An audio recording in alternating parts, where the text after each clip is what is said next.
Perang Badar ini disebut juga dalam Al-Quran sebagai Yaumul Furqan, hari yang membedakan antara hak dan yang batil. Ada juga yang mengatakan bahwa Badar itu disebut Yaumal Taqal Jama'an. Itu dalam Quran, Yaumal Furqan dan Yauma Iltaqal Jama'an. Iltaqa itu artinya berjumpa, jam'an itu dua pasukan besar. Dan disebut Badar, ada yang mengatakan karena Badar itu diambil dari nama orang, Badar Al-Kinani. Ada juga yang mengatakan Badar itu sebuah sumur yang terletak di gurun pasir yang disebut dengan tempat peperangannya, akhirnya dinisbatkan kepada sumur Badar itu. Maka perangnya disebut Perang Badar. Ada juga yang mengatakan karena daerah Badar itu dia seperti sumur melingkar, makanya kemudian disebut Badar, dan perangnya disebut Perang Badar. Perang Badar ini ikhwan terjadi pada tanggal 17 bulan Ramadan. Subhanallah, bulan yang penuh berkah ikhwan, bulan yang dibukakan pintu-pintu sorga, bulan yang ditutup seluruh pintu neraka, dan bulan yang setan-setan diikat di situ. Bulan yang penuh berkah. Dan dalam sejarah ada beberapa peperangan yang terjadi di bulan Ramadan. Yang pertama Perang Badar, kemudian Fathu Mekah, termasuk juga Perang Qadisiyah, pembebasan Baitul Maqdis di zaman Umar ibn Khattab, kemudian Perang Tatar, dan semua peperangan yang terjadi di bulan Ramadan Allah menangkan.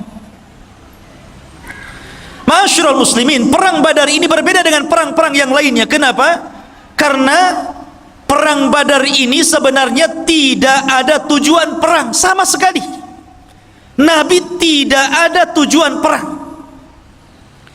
Makanya Nabi tidak mencela orang-orang yang tidak ikut dalam peperangan. Nabi itu ketika keluar ke Badar hanya menganjurkan orang-orang yang hadir saja untuk berangkat. Adapun orang yang bekerja di ladang-ladang mereka atau sedang safar, mereka tidak diwajibkan untuk ikut dalam peperangan, karena memang tujuannya bukan perang. Tujuannya hanya untuk merampas kafilah dagangnya Abi Sufyan yang datang dari Syam menuju Mekah. Itu saja.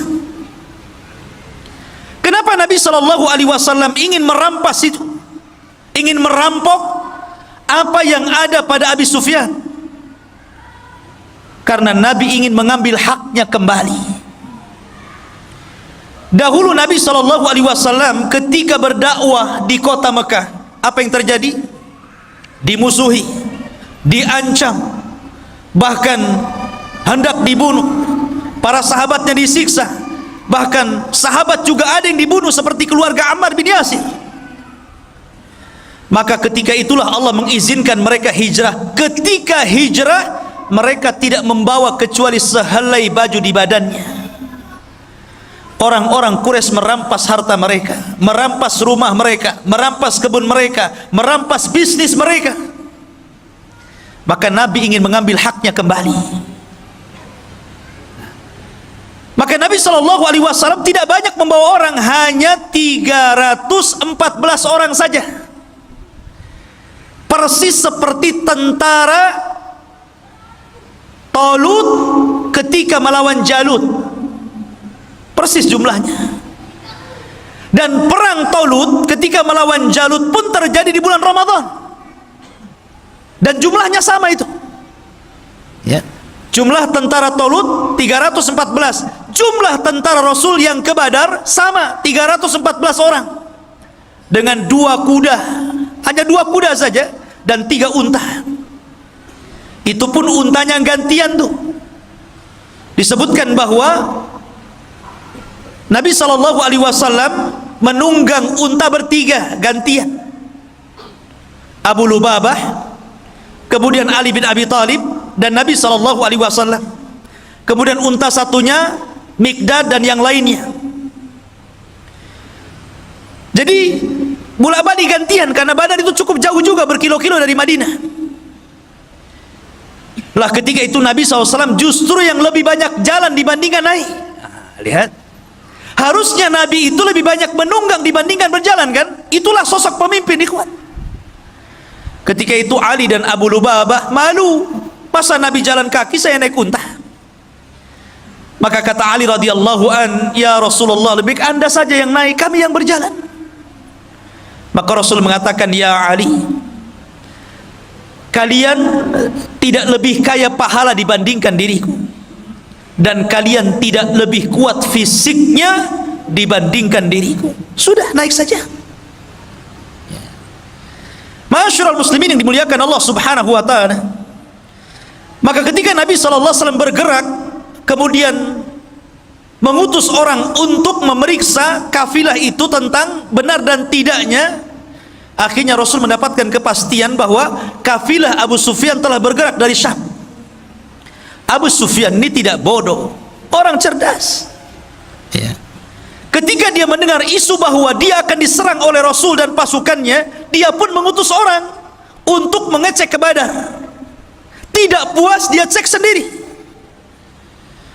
Sampai di Badar, gak ada orang, kecuali orang-orang yang memang tinggal di situ, beberapa orang saja. Kata Abu Sufyan kepada orang-orang yang tinggal di Badar, ada nggak pergerakan-pergerakan atau orang-orang ramai yang menuju ke sini? Orang situ tidak tahu.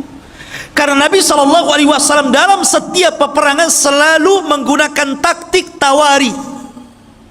Tawari itu artinya, pamannya nih, dari sini ke Batam Center harusnya melewati jalan yang harusnya dilalui jalan besar, tapi dia mungkin belok ke Bengkong dulu sana. Itu namanya tawari. Setiap peperangan Rasul seperti itu, kecuali dua peperangan. Pertama perang Badar, yang kedua perang Tabuk. Itu betul-betul dilalui dalam jalan aslinya. Kenapa Nabi di perang Badar tidak tawari? Karena Allah sudah menjanjikan kemenangan.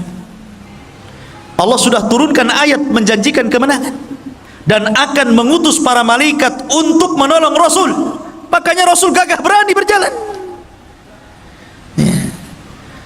La ma'asyiral muslimin. Jadi Abu Sufyan ini mencari-cari, rupanya tidak ada pergerakan di situ. Tapi Abu Sufyan kemudian mendengar berita ada dua orang yang lewat di sini. Rupanya Abu Sufyan mencari bekas-bekasnya itu.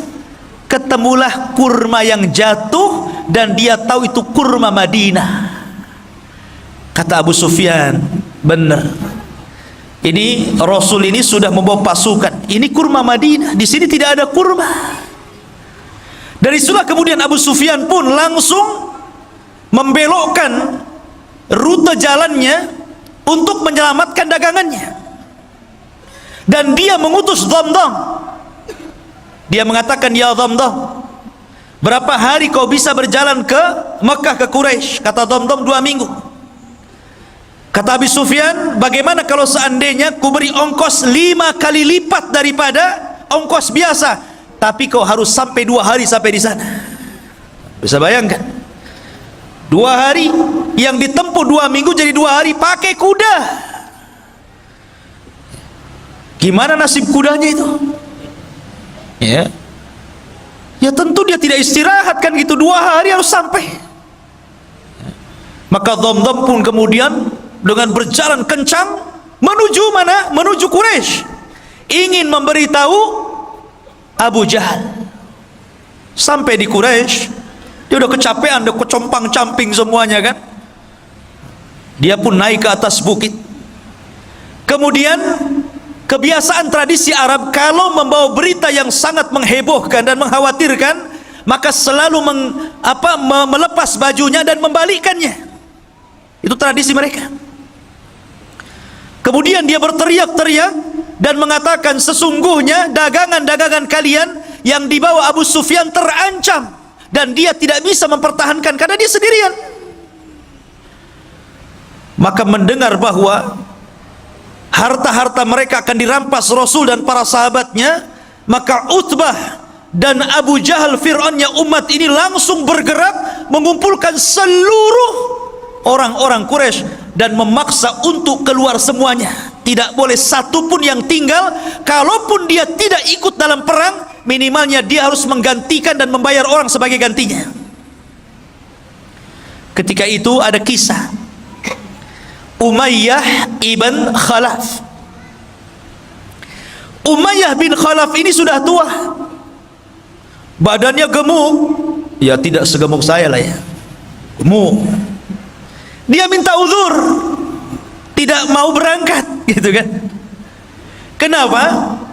Karena sebelumnya ada tokoh syair, tukang penyair, tokoh paling hebat, tukang syairnya Arab, ya. Dia mengatakan, kalau kalian tetap keluar membantai Muhammad dan pasukannya, sama saja kalian membantai anak dan saudara kalian. Bukankah mereka adalah kerabat-kerabat kalian juga di sini? Lebih baik sudah tinggal di sini. Tapi Abu Jahal mengatakan tidak. Kita akan berangkat. Kita akan bunuh Muhammad dan pasukannya. Setelah itu kita akan bernyanyi, kita akan minum khamar, dan kita akan rayakan kemenangannya. Dan tidak ada yang bisa untuk menakut-nakuti Arab setelah ini. Ketika itu Umayyah bin Khalaf, dia minta uzur. Nampaknya saya tidak bisa berangkat nih. Abu Jahal cerdas, ini Umayyah ini pimpinan nih. Kalau dia tidak ikut, kabilahnya bisa tidak ikut. Akhirnya kemudian dia bawa kayu gaharu. Antum tahu gaharu yang dibakar itu? Di Jabal Uhud ada tuh, ya, kayu gaharu, ya. Kayu gaharu itu zaman itu digunakan untuk pewangian perempuan. Jadi kalau perempuan mau kawin, biasanya diletakkan kayu dibakar, kemudian bajunya itu dikebas-kebaskan biar wangi. Kayu gaharu itu artinya itu untuk perempuan. Abu Jahal membawa kayu gaharu, diletakkan di depan Umayyah bin Khalaf. Kata Umayyah, ngapain kamu bawa gaharu ke sini? Ya, karena engkau perempuan, katanya. Kalau engkau laki-laki, engkau akan ikut perang. Lihat cerdas, ya. Akhirnya kemudian bangkit keberaniannya. Kenapa Umayyah itu takut berperang? Karena dia pernah mendengar ramalan dari siapa? Dari kawannya Sa'd bin Mu'adz. Sa'd bin Mu'adz ini pemimpin Ansar, dan dia berkawan dengan Umayyah di masa jahiliyah, dan di masa Islam pun tetap baik. Jadi ketika Sa'd ibn Mu'adz ini umrah, ingin tawaf gitu kan di Ka'bah, dan dia sudah masuk Islam, Umayyah bin Khalaf ini siap menjamin keamanannya, karena dia tahu siapa ini pembesar orang-orang Ansar, orang-orang Madinah, orang-orang Yathrib.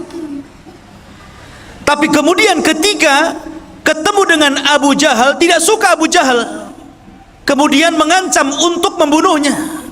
Tapi Sa'ad Ibnu Mu'adz ini mengancam balik Abu Jahal, kalau engkau ingin membunuhku wahai Abu Jahal, ingat, seluruh orang-orang yang berniaga dari Mekah ke Syam, rutenya lewat jalur rute jalanku. Akan kusuruh anak buahmu membantai kamu dan orang-orang yang berdagang ke Syam. Ketika itulah, karena Umayyah tidak membelanya, dia mengatakan, ingat wahai Umayyah, aku pernah mendengar Nabi SAW mengatakan bahwa engkau akan dibunuh. Engkau akan dibunuh. Disitulah dia terkenang dengan ramalan Sa'd bin Mu'adz, makanya dia nggak mau berangkat. Karena dia tahu bahwa tidak mungkin Sa'd ini bicara sembarangan. Tapi cerdas lagi Abu Jahal, biar dia mau perang dibuat kayak gitu kan. Kamu ini perempuan, bukan laki-laki. Kau laki-laki berangkat jihad. Akhirnya bangkit, diajak juga anaknya. Semuanya keluar kecuali kabilah Bani Adi dan Abu Lahab. Abu Lahab tidak keluar, dan dia menggantikan orang dan membayarnya untuk keluar. Karena itu syaratnya, kalau tidak ikut perang harus ganti orang dan bayar. Keluar semuanya ikhwan, jumlahnya 1000 lebih. Berangkat mereka. Lah Nabi SAW, ikhwafidin muliakan Allah subhanahu wa ta'ala, di sisi lain, maka Nabi SAW kemudian mendengar ada pasukan besar yang digerakkan oleh para pembesar Quraisy, sementara Rasul ini nggak ada persiapan, bukan mau perang kok. Mereka hanya untuk menghadang kafilah Abu Sufyan, sehingga peralatan perang juga ala kadarnya, persiapan juga ala kadarnya, tidak punya pengalaman perang. Makanya Nabi SAW bermusyawarah ketika itu, karena ini urusannya orang-orang muhajirin, bukan orang-orang ansor. Ini kan urusannya orang muhajirin, orang ansor nggak terlibat di sini. Nabi itu kan ingin mengambil hak orang-orang muhajirin, orang ansor nggak ada urusan di sini. Tapi orang ansor itu solidaritasnya luar biasa, ukhuwahnya luar biasa. Makanya dia mengirim pasukan jauh lebih besar dibandingkan muhajirin. Muhajirin 80 orang saja, lebihnya orang ansor dari 314 itu. Luar biasa. Kalau dalam tentara itu jiwa korsanya itu loh, nggak mau tuh tolong juga. Maka Rasul mengatakan kepada orang-orang Ansar, wahai orang-orang Ansar, ini perkara muhajirin, tapi musuh di depan kita ini macam mana? Seolah-olah Rasul SAW mengisyaratkan agar mereka ikut bergabung. Ketika itulah pemimpin Ansar tegak, namanya Sa'd bin Mu'adz, yang ketika kematiannya arsy Allah guncang, 70.000 malaikat turun. Dia bangkit dan mengatakan, ya Rasulullah, perintahkan sesukamu, kami akan melakukan apapun kehendakmu. Oh, senang Rasul, ada dukungan orang-orang Ansar. Dari sini Nabi SAW masih khawatir. Bagaimanapun manusiawi, ikhwan, Rasul itu bukan malaikat. Kalau Rasul malaikat, susah antum niru dia. Malaikat nggak kawin, antum pengen kawin ya. Malaikat nggak punya anak, antum punya anak. Malaikat nggak makan, antum 3 piring 4 piring sehari ya. Malaikat tidak kencing, tidak berak. Malaikat itu berbeda dengan makhluk. Makanya Rasul itu manusia, jadi ada sisi kemanusiaannya. Rasa takut itu wajar, takut kalah, karena melihat bahwa pasukan orang Quraisy itu besar dan pasukan dia sedikit ya. Maka Nabi SAW berdoa tengah malam, kemudian dia menagih, seolah-olah menagih janji Allah Subhanahu wa ta'ala. Allahumma wa'daka alladhi wa'adtani ya Rabb, mana janjimu yang kau janjikan kepada. Terus Nabi SAW seperti anak kecil meminta kepada orang tuanya, mulihi fid du'a, mengeluh, merengek kepada Allah Subhanahu wa ta'ala akan janji yang Allah janjikan kepadanya. Sampai saking khusyuknya Rasul berdoa dan menangis, ridanya terbang, diambil Abu Bakar dan mengatakan, yakfika ya Rasulullah, cukup Rasul, cukup sudah. Maka Rasul mengatakan, Allahumma intahlik hadhil isabah falan tu'bad abada. Ya Rabb, kalau kau hancurkan kelompok yang sedikit ini, maka engkau tidak akan ada yang menyembah lagi di permukaan bumi. Dari sini menunjukkan bahwa perang Badar itu penentu antara hak dan yang batil, penentu berjalannya agama atau tidak. Makanya saya katakan di awal, kalaulah Allah tidak memenangkan dalam perang Badar, antum tidak mungkin ada di sini, dan tidak mungkin antum beragama Islam. Mungkin antum sudah para penyembah berhala seperti orang-orang Quraisy ya kan? Masyarul muslimin yang dimuliakan Allah Subhanahu wa ta'ala. Dari situlah kemudian Nabi SAW diwahyukan dan dijanjikan dengan apa? Dengan 1000 malaikat akan diturunkan. Kemudian Allah Subhanahu wa ta'ala janjikan lagi, in tattaqu wa tasbiru, kalau engkau bertakwa dan terus bersabar, yumdidkum bisalasati alafin minal malaikah, ku tambah lagi 3000, 4000 jadinya.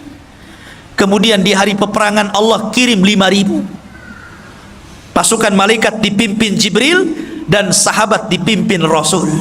Coba kalau peperangan ini para sahabat dipimpin Nabi, sementara malaikat dipimpin Jibril, siapa yang bisa mengalahkan perang ini? Ini malaikat ikut campur masalahnya. Lain dengan perang Uhud. Sebenarnya perang Uhud itu malaikat akan membantu, cuman karena ada kesalahan dari kalangan para sahabat menentang perintah Rasul, jadi terjadi kekalahan. Tapi perang Badar ini semua taat kepada Rasul. Lah makanya ikhwah fillah muliakan Allah Subhanahu wa taala, ketika pada hari yang ditentukan inilah, maka Nabi sallallahu alaihi wasallam ketika itu memilih tokoh-tokoh untuk menjadi pemimpin perang. Di antaranya Raisul Am, ya tentu Nabi sallallahu alaihi wasallam, pemimpin umumnya. Kemudian di sana ada pemimpin di bawah beliau namanya Mus'ab ibn Umair Al-Badri Al-Qurashi. Kemudian dari kalangan muhajirin dibentuk lagi kelompok-kelompok kecil dan dipimpin Ali bin Abi Thalib. Dan dari kalangan Ansar dipimpin oleh pemimpinnya sendiri Sa'd bin Mu'adz. Dan dibuat bersop-sop. Rasul membuat taktik perang yang tidak dikenal orang-orang Arab.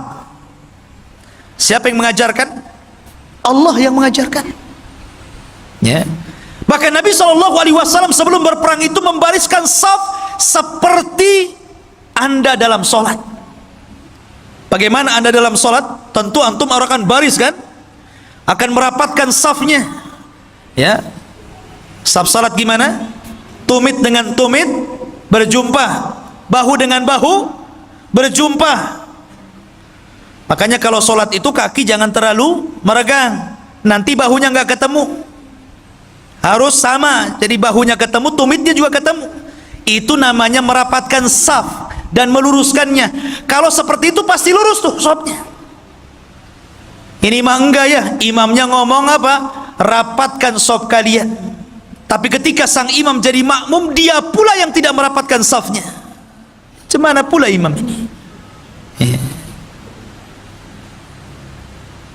Masyarul muslimin yang dimuliakan Allah Azza wa Jalla. Lah setelah itu kemudian Nabi SAW membariskan, ada satu kisah ketika Rasul membariskan saf tentara ini. Ada yang mengatakan ada seorang namanya Sawad, ada yang mengatakan Ukasha bin Mihsan. Jadi orang itu lurus barisnya, ini agak ke depan nih. Maka Nabi SAW mengambil tongkat kemudian memukul perutnya supaya mundur. Nabi SAW tegas, ikhwan. Rupanya kejadian ini teringat satu kisah di saat akhir wafatnya Nabi SAW. Ketika Nabi SAW sudah sakit parah, kemudian mengumpulkan para sahabatnya dan mengatakan di hadapan para sahabatnya, wahai manusia, ya ayyuhan nas, man kuntu dharabtu dhahran fahadha dhahri falyaktas minni. Wahai manusia, siapa yang dulu pernah kupukul punggungnya, nih punggungku, kisos sekarang. Ketika itu semua para sahabat terdiam. Tidak mungkin para sahabat bicara ketika bicara Rasul. Tidak mungkin para sahabat berani ketika Nabi sedang berceramah. Tiba-tiba ada seorang sahabat bangkit kemudian mengatakan, ana ya Rasulullah, ma dumta talabtal qasas fa ana aqtas ming. Selama engkau menuntut kisos, saya ingin mengkisos dirimu. Wah, semua melihat sahabat ini. Kurang ngajar nih sahabat ini, coba. Ya. Nabi sudah sakit, tiba-tiba bangkit kemudian mengatakan seperti itu. Ali datang, ya Rasulullah, biar saya yang dipukul. Abbas datang mengatakan, ya Rasulullah, biar saya yang dipukul. Kata Rasul, diam, biar dia kisos aku. Rupanya laki-laki itu namanya Ukasha bin Mihsan, yang tadi itu di perang Badar dipukul itu. Dia minta kisos dia. Ya. Maka kemudian Ukasha datang kepada Rasul. Rasul kaget, kenapa? Ini Ukasha. Ukasha ini siapa? Satu di antara sahabat yang dimasukkan dalam 70.000 orang yang masuk surga tanpa hisab dan azab. Kata Rasul, ketika dia bermimpi di padang mahsyar, dia melihat ke arah kiri ada umat yang sangat besar. Kemudian malaikat mengatakan, itu bukan umatmu, itu umatnya Musa. Kemudian melihat ke arah kanan ada yang lebih besar lagi, kata Jibril, itulah umatmu. Dan dari umatmu ada 70.000 manusia yang masuk surga tanpa hisab dan tanpa azab. Ciri-cirinya, mereka tidak minta ruqyah, mereka tidak minta dikai, mereka tidak tatayur, dan mereka senantiasa bertawakal kepada Allah Subhanahu wa ta'ala. Ukasha bangkit, Rasul, doakan aku termasuk mereka. Kata Rasul, ku doakan kau termasuk mereka. Maka Rasul kaget, ya Ukasha, rupanya engkau. Bukankah aku sudah berdoa kepadamu, engkau dimasukkan 70.000? Kenapa kau meminta kisos kepadaku? Maka Ukasha mengatakan, engkau yang meminta. Bukankah engkau yang meminta, wahai Rasul? Maka saya ingin mengkisos diri. Maka Rasul mengatakan, ambilkan tongkat, berikan kepadanya. Maka Ukasha dengan gemetaran mengambil tongkat. Kata Ukasha, Rasul, waktu kau pukul diriku, aku nggak pakai baju, maka kamu harus melepas baju. Makin lagi marah sahabat ini kan, ya apa ini Ukasha ini, ya.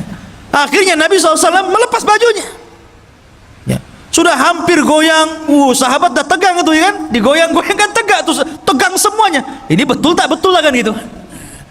Maka dilemparlah tongkat itu, langsung memeluk perut Nabi SAW dan mengatakan, ya Rasulullah, aku ingin menjadi orang yang terakhir yang bersentuhan kulitku dengan kulitmu. Ukasha bin Mihsan.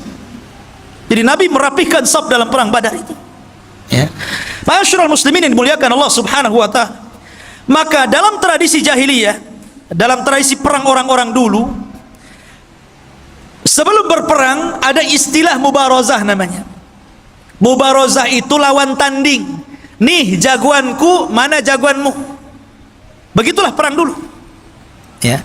Lah ketika itu orang-orang Quraisy mengeluarkan jagoan-jagoan mereka dan menantang jagoan-jagoan Nabi SAW.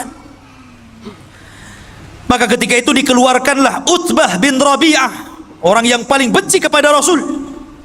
Kemudian saudaranya Syaibah bin Rabi'ah.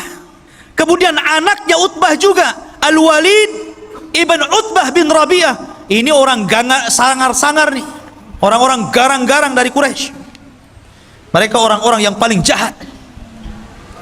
Kemudian Nabi SAW mengeluarkan 3 orang Ansar, tapi ditolaknya dan mengatakan, kami tidak ada urusan dengan orang Ansar, kami ingin keluarkan jagoan kalian dari Muhajirin. Maka Nabi SAW ketika itu memilih 3 orang. Hamzah, Asadullah, singa Allah, Sayyidus Syuhada, pemimpinnya para syuhada di sorga, dikeluarkan untuk melawan Syaibah bin Rabi'ah. Kemudian Rasul memerintahkan Ali bin Abi Thalib untuk melawan Al-Walid ibn Utbah bin Rabi'ah. Kemudian Rasul mengeluarkan Ubaidah ibnul Harith dan melawan Utbah bin Rabi'ah. Maka terjadilah pergulatan hebat. Hamzah, Asadullah, sekali tebas saja matilah Syaibah. Kemudian melihat Ali kewalahan melawan Utbah, dibantunya ditebas lagi, meninggal Utbah. Kemudian Al-Walid ibn Utbah juga meninggal di tangan Ali. Cuman Ubaidah ibn al-Haris ketika dia bergulat dengan Utbah ini memang agak sengit, saling bacok-bacokan ya, kayak orang carok gitu ya. Sehingga lukanya ini menjadikan dia tidak tahan lama hidup. Kemudian dia meninggal dan Rasul mengatakan, asyhadu annaka syahid ya Ubaidah, saya bersaksi engkau telah menjadi syahid. Maka ketika jagoan-jagoan mereka kalah dan meninggal, marah Abu Jahal. Dari setelah kemudian Abu Jahal menggerakkan pasukannya. Mereka tidak paham bagaimana Allah sudah mengajarkan taktik perang. Bahkan mereka tidak tahu bahwa di belakang pasukan Rasul ada 5.000 malaikat, dipimpin oleh Jibril, menggunakan kuda putih, dan dilihat oleh orang-orang kafir dan tidak dilihat orang-orang yang beriman. Jadi yang melihat hanya orang kafir saja itu. Orang yang beriman tidak tahu. Bahasanya antum baru nyabut golok, kepala orang sudah melayang gitu. Enak nggak kalau perang kayak gitu tuh? Antum baru ngambil pedang gitu kan, kepalanya sudah melayang. Makanya Allah mengatakan, wa ma ramaita id ramaita walakinnallaha rama. Ya, ketika engkau melempar, wa ma ramaita, tidaklah engkau melempar. Ketika engkau melempar, ketahuilah bahwa Allah sesungguhnya yang melempar dia. Karena ketika itu kuda yang ditunggangi Jibril ini menebarkan debu. Dan debu itulah masuk ke mata-mata orang-orang kafir Quraisy ini, sehingga mereka kesulitan untuk memandang. Dan itulah para sahabat mudah untuk melumpuhkan, sehingga 70 orang kafir meninggal dan 70 menjadi tahanan. Selebihnya mereka lari tunggang langgang kembali ke Mekah. Dan subhanallah, Allah hinakan Abu Jahal oleh dua anak kecil, namanya Mu'adz dan Mu'awwidh, keduanya putra Afra. Ini anak kecil ini ikut perang, si Mu'adz dan Mu'awwidh ini. Dia kan orang Madinah, nggak tahu Abu Jahal mukanya kayak apa, dia nggak tahu. Ketika peperangan dia cari Abdurrahman bin Auf dan mengatakan, ya Abdurrahman, yang mana sih Abu Jahal itu? Si Fir'aunnya umat ini yang mana ya? Kata Abdurrahman, no, itu tuh orang itu. Langsung dua anak kecil ini, dua anak remaja ini mencabut pedangnya, dikeroyok sama dua anak remaja ini, mati Abu Jahal. Bayangkan ya. Dan keduanya mengklaim membunuhnya dan Rasul membenarkannya. Masyarul muslimin yang dimuliakan Allah Azza wa Jalla. Adapun yang lainnya kena tahanan. Dan seluruh orang-orang yang pernah didoakan Rasul kehancuran mereka terbukti di perang Badar. Ketika Nabi SAW di awal-awal dakwahnya, ikhwan, Nabi SAW diejek oleh Abu Jahal dan mengatakan, siapa yang berani meletakkan salah jazur, kotoran unta yang masih berdarah itu, di pundak Muhammad yang sedang sujud di Ka'bah, ku beri dia hadiah. Berdirilah siapa? Uqbah bin Abi Mu'aid. Ini orang yang paling jahat. Dulunya pengagung Rasul, tapi karena perkawanan yang salah akhirnya jadi balik, jadi jahat. Ingat, kawan itu yang baik, ikhwan. Uqbah bin Abi Mu'aid ini dulu penggemar Rasul, walaupun Rasul itu seorang nabi dan agamanya berbeda, tapi karena dia seorang penyair, dia suka kalau Rasul itu melantunkan Quran. Ya. Makanya suatu ketika karena bangganya mengidolakan, ya samalah seperti antum orang Islam mengidolakan para pemain bola. Para pemain bola itu sebagian mereka kafir, bahkan kebanyakan kafir, tapi antum idolakan kan? Pasang gambarnya, kalau dia bertamu ke rumah antum, kemudian selfie, viral tuh. Ya kan? Lah begitulah keidolanya Uqbah bin Abi Mu'aid kepada Rasul. Jadi suatu ketika dia meminta kepada Rasul untuk bertamu, maunya ngasih makan, ngasih jamuan, tapi Rasul tidak mau makan. Alasannya apa? Karena kamu kafir, kalau kamu Islam saya mau makan. Jadi akhirnya pura-pura dia bersyahadat, yang penting idolanya mau makan. Syahadatnya ini tersebar, maka Umayyah bin Khalaf, kawan dekatnya ini marah. Kau dengar, kau sudah bersyahadat ya, kau ikut agama Muhammad ya? Oh enggak, saya hanya ingin menjamu dia saja, saya pura-pura saja. Enggak, kamu sudah masuk Islam, bukan kawan saya. Akhirnya dia mengatakan, enggak, saya ingin berkawan dengan kamu, saya siap melepaskan itu semuanya. Akhirnya dilepaskan lagi syahadatnya. Kemudian dia mengikuti Umayyah dan berjanji untuk menghinakan Rasul. Disinilah kesempatannya. Jadi ketika Abu Jahal ini menawarkan untuk menyakiti Rasul, bangkit dia, biar saya saja. Dia ingin membuktikan perkawanannya, bahwa dia masih satu geng dengan Umayyah. Dia mencari kotoran unta. Hati-hati antum kalau cari kawan, ya. Maka dia cari, Allah takdirkan ketemu pula tuh. Ketika Rasul sedang sujud, diletakkan itu kotoran unta, ya kemana-mana. Rasul sujud tidak berhenti. Fatimah datang yang masih kecil, menangis melihat bapaknya dihinakan, kemudian dibersihkan, kemudian mengatakan, ya abi, wahai bapakku, ud'u ala haula, doakan kehancuran kepada mereka. Maka Rasul pun mulai mendoakan kehancuran satu persatu, dan semua orang yang didoakan Rasul ketika itu terbukti di perang Badar. Semua orang yang tertawa mengejek Rasul ketika Uqbah bin Abi Mu'aid menghina Rasul, semuanya terbunuh di perang Badar. Ma'asyiral muslimin yang dimuliakan Allah Subhanahu wa taala. Lah ketika itu Nabi SAW dan para sahabatnya berhasil mengalahkan dan memukul mundur orang-orang kafir Quraisy. Ma'asyiral muslimin yang dimuliakan Allah Subhanahu wa taala. Ada satu kisah yang menarik. tahu bahwa salah satu paman Rasul namanya Abbas. Abbas ini sebenarnya ada yang mengatakan dia sudah masuk Islam, cuman disembunyikan keislamannya, tapi masih tinggal di Mekah karena dia melihat keluarganya ada di situ.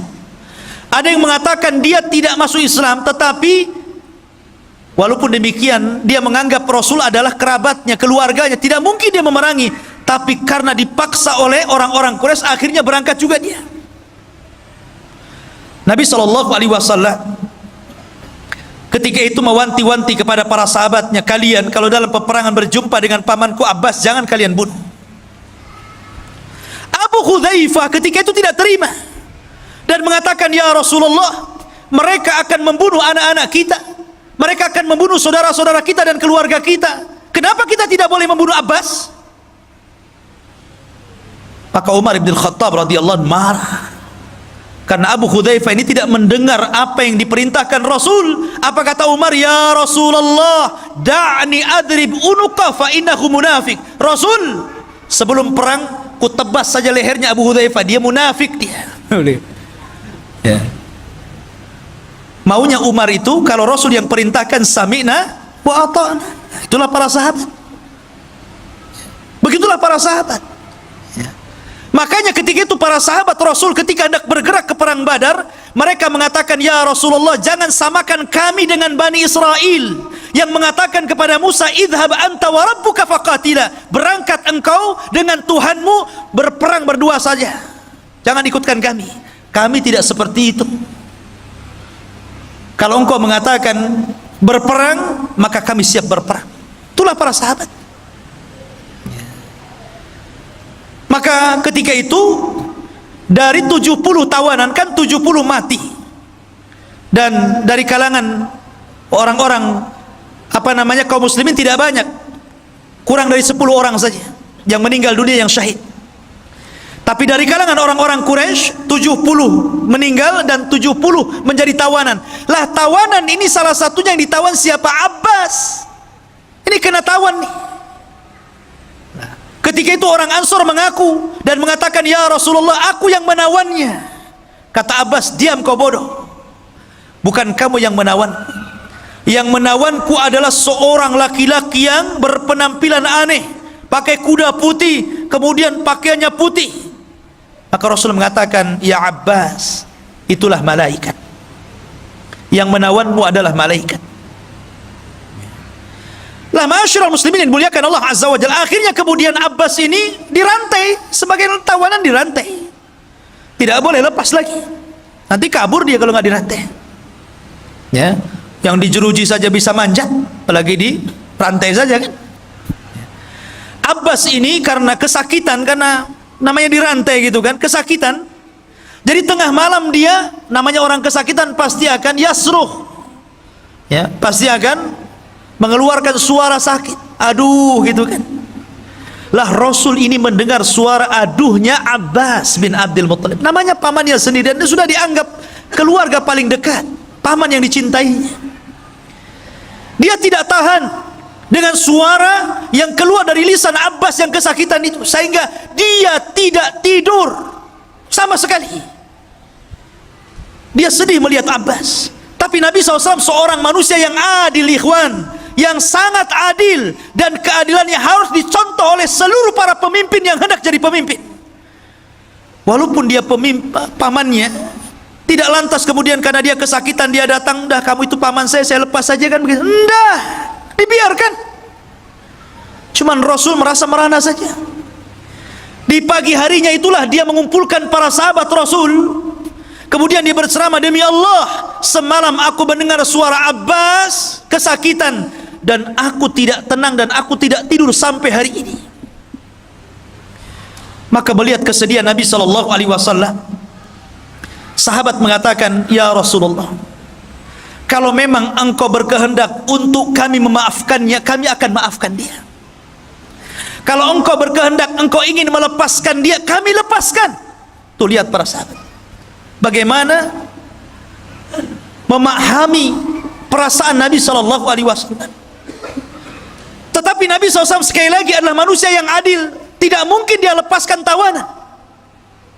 Jangankan lagi Abbas, ketika ada seorang wanita dari Makhzumiyah mencuri, Kemudian didatangkan kepada Nabi SAW. Ali datang kepada Rasul, ya Rasul maafkan sajalah wanita itu. Kemudian Abbas juga datang, ya Rasul maafkan saja. Akhirnya sampai meminta Usama yang lembut, anak angkat Rasul, biar Rasul maafkannya. Tapi Rasul mengatakan, ayyuhan nas, aibullah, lau kana Fatimatu bintu Muhammadin saraqat laqata'tu yadah. Wahai manusia, demi Allah, kalaulah putriku Fatimah bintu Muhammad mencuri, aku yang akan potong tangannya. Lihat bagaimana keadilan Rasul. Makanya kemudian mengatakan kepada Usama, ya Usama, jangan kau uji diriku ya. Sesungguhnya hancurnya umat terdahulu apabila orang-orang mulia mencuri, maka ditinggalkan hukum hudud. Tapi apabila orang-orang lemah yang mencuri, maka mereka menegakkan hukum hudud. Rupanya sabda Rasul ini menjadi kenyataan hari ini. Kalau para pejabat yang mencuri, para koruptor-koruptor itu enaknya penjaranya jaga enak. Enak nggak tuh penjaranya itu? Enak gitu kan. Ya. Tapi coba kalau yang nyuri itu orang-orang rendah gitu, nyuri nasi bungkus dikejar, dibakar sama ban. Masyarul muslimin yang dimuliakan Allah Subhanahu wa ta'ala. Intinya bahwa Nabi SAW membiarkan Abbas, kata Rasul, tidak, biarkan dia terikat. Dan jangan lepaskan siapapun kecuali dia bayar tebusan. Walaupun Abbas, dia harus bayar tebusan. Itulah keadilan, harus ditegakkan, tetap harus ditegakkan, tidak bisa. Ya. Masyarul muslimin yang dimuliakan Allah Subhanahu wa ta'ala. Adapun Al-Haris ini saudara Abu Jahal, dia lari. Padahal Al-Haris ini orang yang paling berani di kota Mekah, orang yang paling kuat dia.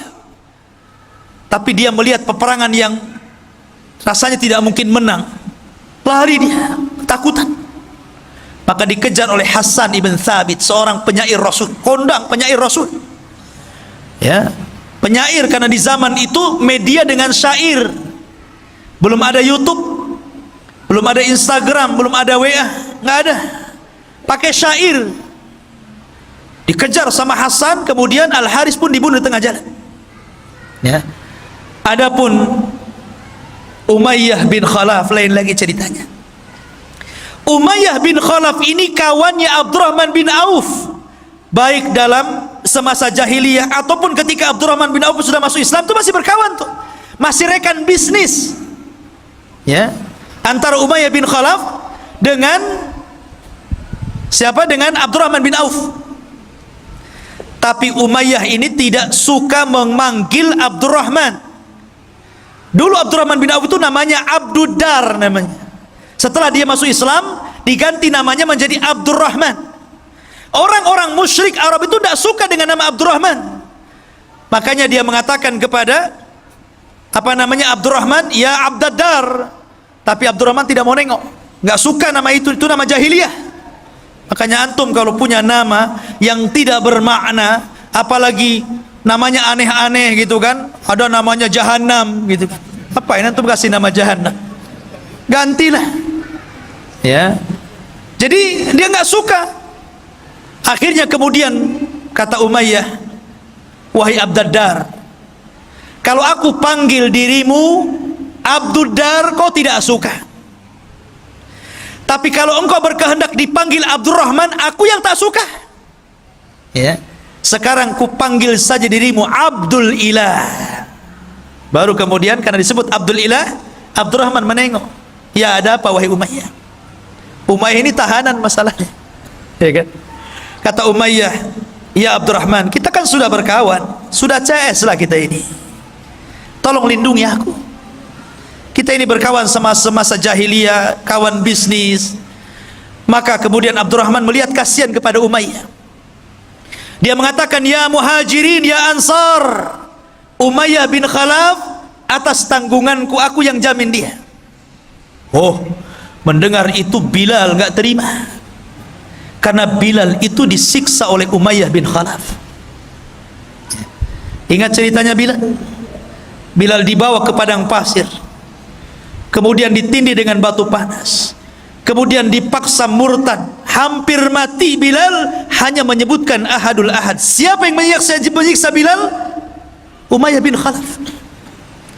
Tiba-tiba Bilal bangkit dari belakang dan mengatakan, tidak, kata Bilal. Pada orang-orang Muhajirin dan Ansar setuju tuh, karena mereka menghormati siapa? Abdurrahman. Siapa yang tidak kenal Abdurrahman? Tapi Bilal bangkit dan mengatakan, inna jauta gimana? Laula najauta fala najah. Kalau seandainya engkau ingin selamat, maka engkau tidak akan selamat. Kalau seandainya engkau ingin selamat, engkau tidak akan selamat. Maka ketika itu seluruh para sahabat melihat Bilal. Ketika itu Bilal mengacungkan pedang. Maka kemudian para sahabat mengisyaratkan kepada Abdurrahman untuk menunduk, supaya tidak melihat kawannya dibunuh Bilal. Karena itu aib membunuh orang di depan kawannya. Maka Abdurrahman langsung menunduk. Bilal datang menebas leher Umayyah, kemudian menyembelihnya. Ma'asyiral muslimin yang dimuliakan Allah Subhanahu wa ta'ala. Itulah tragis tawanan-tawanan yang dahulunya mereka sangat menghina Rasul, akhirnya mereka mendapatkan akibatnya. Maka jangan pernah lecehkan agama. Jangan menghina Allah, jangan menghina Rasul, jangan menghina Al-Quran. Nanti akan ada akibatnya. Ma'asyiral muslimin yang dimuliakan Allah Subhanahu wa ta'ala. Kemudian juga ada kisah yang lainnya yang cukup menarik. Dalam perang Badar, ikhwah fillah dimuliakan Allah Subhanahu wa ta'ala, kita tahu bahwa tawanan-tawanan ini menjadi khilaf antara Abu Bakar dan Umar. Kata Abu Bakar, ya Rasulullah, mereka itu kerabat kita, masih saudara kita. Bagaimana kalau seandainya yang mampu bayar kita lepaskan, yang nggak mampu maafkan saja? Kata Umar, tidak. Mereka musuh Allah dan Rasulnya, mereka harus dibunuh. Lihat, Nabi ini cenderung kepada pendapatnya Abu Bakar, karena Rasul itu rahim. Makanya Rasul dan Abu Bakar itu selalu klop. Maksudnya perasaannya itu halus. Lain dengan Umar. Ya, orang itu kan begitu ya, ada yang lembut, ada yang kasar. Ya, nah memang Nabi Adam juga diciptakan dari benda tanah-tanah yang halus, yang keras. Makanya ada yang halus, ada yang keras kepala, kan begitu. Ya. Lah, akhirnya Allah Subhanahu wa ta'ala membenarkan ra'yunya siapa? Umar. Pendapatnya Umar dikuatkan sama Al-Quran loh. Makanya Umar itu disebut mulham. Ucapannya itu selalu menyerempet wahyu. Makanya Rasul kalau mengatakan, kalaulah ada Nabi sepeninggalku, Umarlah orangnya. Dia puji tuh. Ya kan? Maka kemudian turunlah ayat, maka Nabi ayyakuna lahu asra hatta yudkhina fil ar turiduna aradal hayatid dunya. Tidak boleh bagi seorang Nabi itu punya tawanan hanya karena ingin merendah kepada kehidupan dunia. Dibenarkan itu ucapan Umar. Dari sinilah kemudian Nabi SAW membuat keputusan tentang tawanan itu menjadi 3. Sebagian mereka yang membahayakan dibunuh, sebagian mereka yang bisa ditebus supaya membiayai uangnya bagi kaum muslimin, tebus. Dan sebagian mereka yang tidak bisa ditebus, maka mereka harus mengajari kaum muslimin.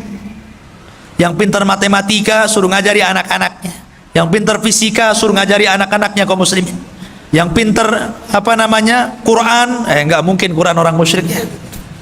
Ya. Intinya suruh menyalurkan ilmunya, dibagi 3 akhirnya. Begitulah Allah, Rasul SAW memperlakukan para tawanan. Tapi Rasul mengatakan kepada para sahabatnya, aku nasihatkan kepada kalian agar berbuat baik kepada tawanan kalian. Lihat bagaimana kita lihat sekarang, ketika orang-orang kafir menawan kaum muslimin. Kita lihat di media-media massa bagaimana mereka disiksa habis-habisan, kan? Terkadang mati, meninggal di penjara. Tapi Islam tidak demikian. Islam itu dinur rahmah, ikhwan. Kata Rasul, saya wasiatkan kepada kalian agar berbuat baik kepada tawanan kalian. Antum ingat kisahnya Sumamah bin Asal? Dia kena tawan tuh, ya, dia kena tawan oleh pasukan Rasul, dibawa ke hadapan Rasul. Kata Rasul, ikat dia di masjid. Dari sini menurut ulama fikih mengatakan bolehnya orang junub duduk di masjid. Karena Sumamah bin Asal ini orang kafir, tentu tidak pernah mandi junub. Orang kafir mandi junub nggak? Nggak mungkin orang kafir mandi junub. Artinya bahwa orang kafir pasti junub kan? Tapi oleh Rasul diikat di masjid 3 hari lagi. Kalau memang orang junub tidak boleh di masjid, tentu Rasul akan ikat di luar masjid kan? 3 hari. Setiap hari Rasul menawarkan Islam, dan Rasul memperlakukan Sumamah dengan baik. Para sahabatnya juga dengan baik, bicaranya lembut. Dari situlah Sumamah melihat bagaimana akhlak Rasul dan para sahabat. Karena 3 hari tidak mau masuk Islam, dilepaskan sama Rasul. Kenapa? Karena Sumamah bin Asal ini adalah pemimpinnya Yamamah, dan Yamamah itu adalah penghasil gandum terbesar yang memasok gandumnya ke Quraisy. Ini kalau dibunuh bahaya, ya, makanya dilepas. Sepanjang jalan Sumamah ini mikir, kok beda agamanya dengan agama yang saya anu, lebih indah, lebih somea, lebih sopan, baik.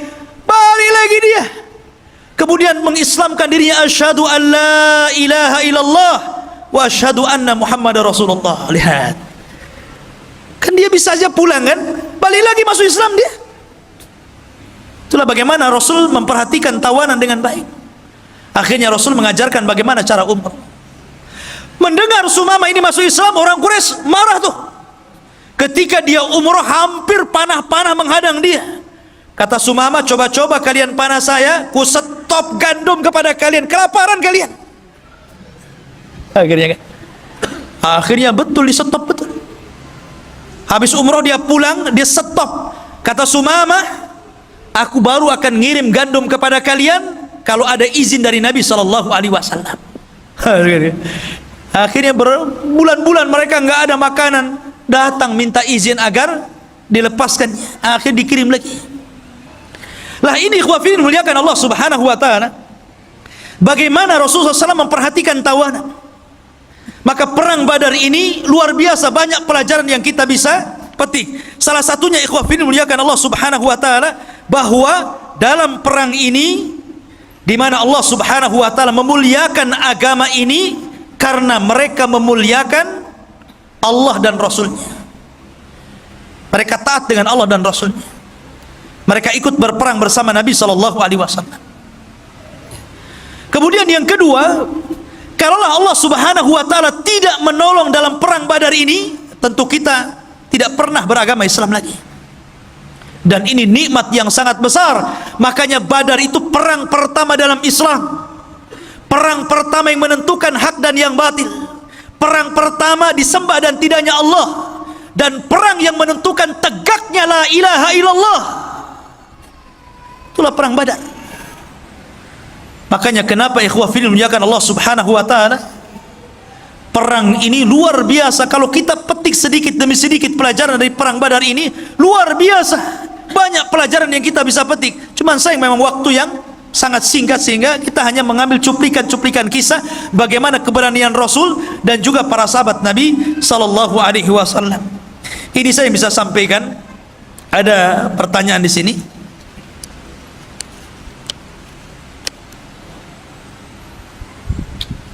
Assalamualaikum Ustaz. Barakallahu fiik wa iyyak. Bagaimana cara Allah menjaga riwayat yang sampai saat ini, sedangkan waktu sudah berjalan sangat lama? Semenjak Rasul wafat, banyak kisah-kisah yang Ustaz sampaikan sampai dengan detail ini. Apakah tidak ada kesalahan dalam kisah-kisah tersebut? Gimana proses penyampaian riwayat kisah yang Ustaz sampaikan kepada kami? Soalnya ana pernah dengar kisah yang agak berbeda tentang orang yang minta kisos kepada Nabi sallallahu alaihi wasallam. Ya. Ya. Boleh. Iya. Bismillah, alhamdulillah. tentang riwayat ini memang masih diperselisihkan tentang sahih dan dhaifnya, tentang riwayat Ukasah dan riwayat Sawad ini. Akan tetapi saya di sini sedang mengkisahkan sebuah kisah. Makanya kalau antum melihat tentang kitabnya Ibnu Katsir Bidayah wan Nihayah, itu dicantumkan ada yang riwayat yang sahih, ada juga riwayat yang tidak sahih. Terkadang kalau cerita para nabi dan rasul, terkadang kisah-kisah Israiliyat itu pun dimasukkan oleh beliau di situ. Karena kita sedang merunut sebuah sejarah. Ya. Merunut sebuah sejarah. Ya, tapi tentunya di atas langit masih ada langit. Kalaupun seandainya yang saya sampaikan kemudian antum mendapatkan ada riwayat yang sahih, mungkin riwayat yang saya sampaikan dhaif, alhamdulillah, itu menjadi sebuah tambahan ilmu untuk antum. Ya. Dan ini juga bagian daripada nasihat untuk saya. Tapi karena di sini makomnya sedang berkisah, tentu kita akan merangkai kisah itu sebagaimana runutan kisahnya supaya enak didengar dan tahu gambarannya seperti apa.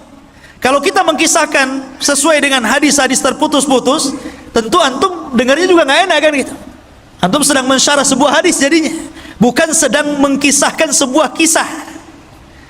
Beda ya. Kalau kita belajar hadis, ya tentu kita akan cek dulu tentang riwayatnya ini, namanya apa namanya, kesohihan dan tidaknya. Bagaimana hadis ini pandangan para ulama secara hadisiahnya, baru kemudian diambil hukum-hukum fikihnya kan. Tapi di sini saya sedang menceritakan sebuah kisah. Kisah secara umum seperti ini. Lah, untuk memperdalam kisah-kisah ini antum bisa baca lagi di buku-buku seperti Bidayah wan Nihayah Imam Ibnu Katsir, atau dalam kitab Rahiqul Makhtum, ya. Kemudian dalam kitab Ibnu Hisham dan kitab-kitab sejarah yang lainnya, antum kembangkan. Sebab kalau antum sudah tahu kerangka kisah itu, kalau antum baca, oh ya saya pernah dengar, ya, oh seperti ini runutannya. Ya, jadi seperti itu. Sebab kalau seandainya kita ikutkan dengan riwayat-riwayatnya, bagaimana riwayat ini lemah, siapa di dalamnya, kemudian bagaimana pandangan ulama, nggak jadi berkisah ya, jadi mensyarah hadis jadinya. Ya, wallahu a'lam. Taib. Kemudian yang selanjutnya, Ustaz, apakah kami memiliki kesempatan masuk ke dalam golongan 70.000 masuk surga tanpa hisab dan adab? Ya, bisa. Karena Nabi SAW tidak menyebut orangnya, tapi menyebut sifatnya supaya akan ada sampai kiamat dibangkitkan. Yang pertama, sifatnya tidak minta diruqyah, bukan meruqyah atau minta diruqyah, itu tidak boleh. Boleh, tidak ada masalah. Maksudnya tidak minta diruqyah itu kalau tidak darurah. Kecuali kalau darurah, memang antum ini kesurupan atau apa, ada penyakit gitu kan, dan tidak ada jalan kecuali diruqyah, minta ruqyah nggak masalah dan nggak tetap masuk dalam 70.000. Maksudnya itu dia tidak berhajat, tahu-tahu minta diruqyah. Karena kenapa minta diruqyah ini mengeluarkan 70.000 orang yang dijanjikan masuk surga tanpa hisab dan adab? Karena takut mempengaruhi tawakal. Tawakal itu harus kepada Allah. Tapi ketika kemudian antum minta ruqyah, kemudian antum sembuh, nanti antum bergantung kepada ustadz yang meruqyah. Terkadang saking fanatiknya kepada ustadz yang meruqyah, yang ini mantap ustadz ini kalau meruqyah jinnya langsung minggat, yang ini agak seret-seret jinnya, ya. Jadi tawakalnya kurang, ya, makanya dilarang. Kemudian yang kedua, tidak minta kai itu mengobati dengan besi panas. Orang dulu itu kan kalau kena bacok pedang, zaman sekarang kan kalau kena luka kan banyak, ada betadin, ada ini, ada itu kan, adalah supaya tidak tetanus kan gitu. Zaman dulu kan nggak ada obat-obatan kayak gitu. Maka supaya tidak membusuk bekas lukanya itu ditancap besi panas. Sama dengan orang yang menghilangkan tato dengan setrika gitu kan. Zaman dulu kan begitu ya. Ya, zaman dulu itu takut kalau punya tato ditangkap masalahnya. Kemudian terkadang mereka disetrika kan, nggak boleh gitu. Kenapa nggak boleh? Karena dikhawatirkan rasa takutnya melebihi dari rasa takut kepada Allah. Harusnya takut diberikan kepada Allah, jadi takut besi panas jadinya kan. Nah, jadi mengurangi tauhid. Ataupun yang ketiga, tatayur. Antum tidak menjadikan sesuatu yang antum lihat, antum dengar, ya kan? Antum meraba adanya keuntungan atau adanya kerugian dalam sesuatu. Bahasa lain, jangan menganggap sial dengan apa yang antum dengar, antum lihat, atau antum merasakan. Namanya tatoyur. Tatoyur itu dari burung. Dulu di zaman jahiliyah, kalau mau dagang, mungkin ke arah Syam, tidak ke arah Yaman, maka diterbangkan burung tuh. Kalau burungnya itu ngarah ke Syam, ini beruntung, hoki nih, berangkat nih, burung ini bawa hoki nih. Tapi kalau dia mau berangkat ke Syam, burungnya malah lari ke Yaman, nggak jadi. Ini sial nih. Nah, itu tatoyur namanya. Zaman itu cuman burung saja jadi tatoyur. Zaman sekarang macam-macam orang tatoyur. Yang pakai burung masih ada ya. Kalau tengah malam ada burung gagak, kuak-kuak gitu kan. Wah, ada orang mati katanya. Ya kan? Kalau dulu zaman saya masih kecil gitu, ada kupu-kupu besar, kupu-kupu sirama-rama gitu kan. Wah, ada menteri masuk rumah nih. Ya. Kemudian kalau ada suara-suara, tangan nih gatal nih sebelah kanan, wah mau dapat duit katanya, padahal banyak utang. Ya. Ini tatoyur namanya. Kadang-kadang angka pula disalah-salahkan. Itu tatoyur, itu nggak boleh. Ya. Kemudian yang terakhir, tawakal. Dan tawakal itu tauhid yang paling tinggi. Tawakal itu menyandarkan kepada Allah. Jadi kalau antum punya 4 sifat, masuk di sini. Dari 70.000 manusia yang masuk surga tanpa hisab dan adab. Kemudian pertanyaan ketiga, Assalamualaikum Ustaz. Waalaikumsalam. Mengapa tawaran perang Badar tidak dijanjikan budak oleh Rasul? Bukankah tawanan perang diperbolehkan menjadi budak? Mohon penjelasan. Mereka budak tawanan itu. Yang ditebus gak jadi budak lah kan begitu, ditebus. Makanya kata Rasul, seorang anak tidak akan mampu untuk menebus kebaikan orang tua. Walaupun antum bikinkan rumah orang tua itu umpamanya, ya, anggaplah bangunan yang tinggi, flat gitu kan, bangunan yang sangat tinggi. Anggaplah 100 tingkat, saking tingginya sampai mereng begitu kan. Kemudian antum kasih apalagi tanah yang luas, mobil yang mewah, kemudian rumah yang indah, kemudian antum kasihkan sama orang tua, cukup? Tidak, tidak bisa. Tidak mungkin antum bisa membalas kebaikan orang tua kecuali satu, kata Rasul. Kecuali kalau orang tua antum menjadi tawanan perang, kemudian jadi budak, antum datang dan menebus, memerdekakan orang tua antum, baru sebanding kebaikannya. Ya kan? Kalau yang ditebus, bebas dia. Tapi kalau yang tidak ditebus, tidak bebas, dia jadi budak. Makanya suruh ngajari. Mereka tetap jadi budak. Dan sebab perbudakan dalam Islam itu karena kekafiran. Jadi kalau seandainya perang nih, muslim sama kafir, perang syar'i, betul-betul perang, jihad, kemudian orang Islam menawan orang kafir, setelah ditawan masuk Islam, tetap budak dia. Beda kalau sebelum ditawan dia masuk Islam, dia tidak budak, karena dia masuk Islam sebelum ketangkap. Tapi kalau ketangkap kemudian masuk Islam, tetap budak. Makanya Bilal, dia masuk Islam kan, tapi tetap budak. Setelah dimerdekakan Abu Bakar, baru tidak budak. Karena sebab perbudakan dalam Islam itu karena kekafiran dia. Ya, itu yang antum harus pahami.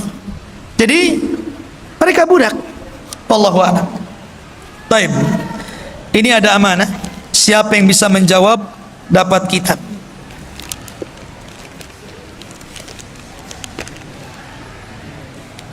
Dapat Al-Quran, Masya Allah. Baik. Pertanyaan yang pertama, kapan terjadi Perang Badar tanggal berapa dan bulan berapa? Main jawab aja. Tunggu dulu. Mana pula? Aduh. Yang paling tinggi ngacungnya antum. Antum ya. 17 Ramadan, bukan 17 Agustus ya. Alhamdulillah. Fadal. Dapat Quran antum. Fadal. Masya Allah.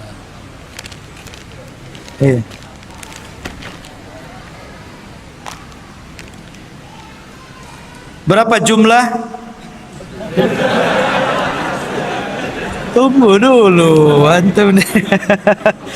Berapa jumlah apa? Pertanyaan belum selesai udah dijawab. Hebat antum menebak ya. Taib, berapa jumlah pasukan dari kaum muslimin dalam perang Badar dan pasukan orang-orang kafir?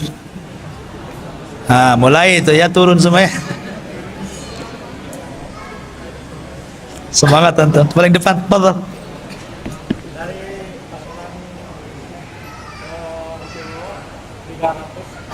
Ahsan.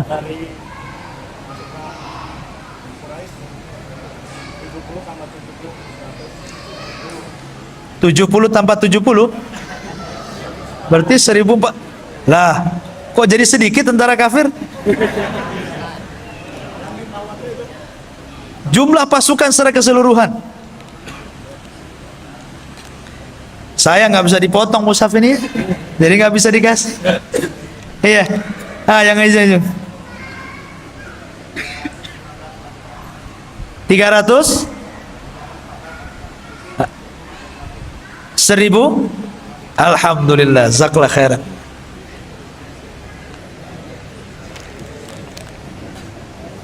Afan akhwatnya, fadhal. Sebenarnya itu akhwat, tapi karena nggak ada pengeras suaranya, jadi mohon maaf gitu ya untuk ikhwan semuanya. Karena kalaupun akhwat mendengar, jadi menjawab nggak dengar ke sini. Taib. Pertanyaan yang ketiga. Siapakah pemimpin? Sebutkan pemimpin atau tokoh-tokoh Quraisy dalam perang Badar dan tokoh-tokoh Muslim dalam perang Badar juga. Sebutkan tiga-tiga sajalah.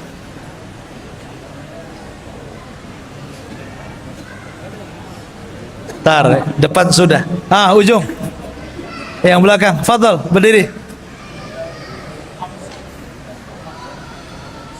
Berdiri. Biar orang tahu.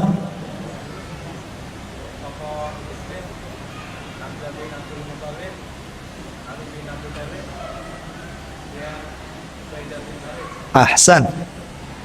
Tokoh kafir?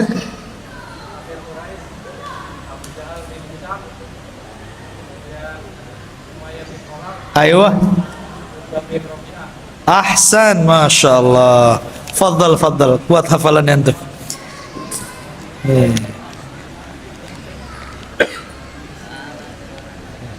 Masya Allah ya.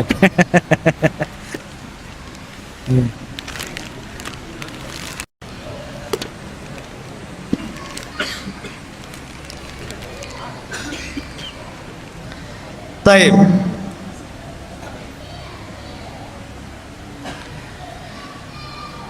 Pertanyaan yang selanjutnya tentang salah satu wanita yang bermimpi akan kekalahan orang-orang kafir Quraisy di Badar. Siapa namanya?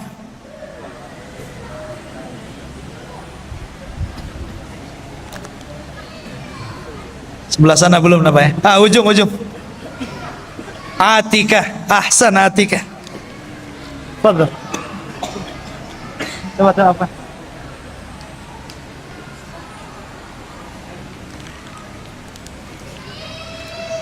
Yang itu.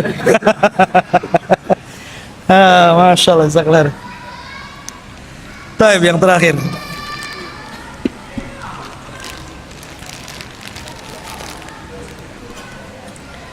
Nama lain dari perang Badar. Ya antum lah. Perang Yaumul Furqan atau? Iya, kan ada beberapa saya sebutkan.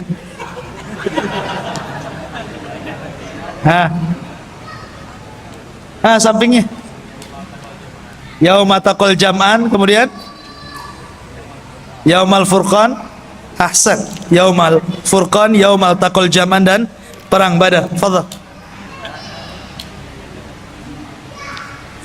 Wah ya.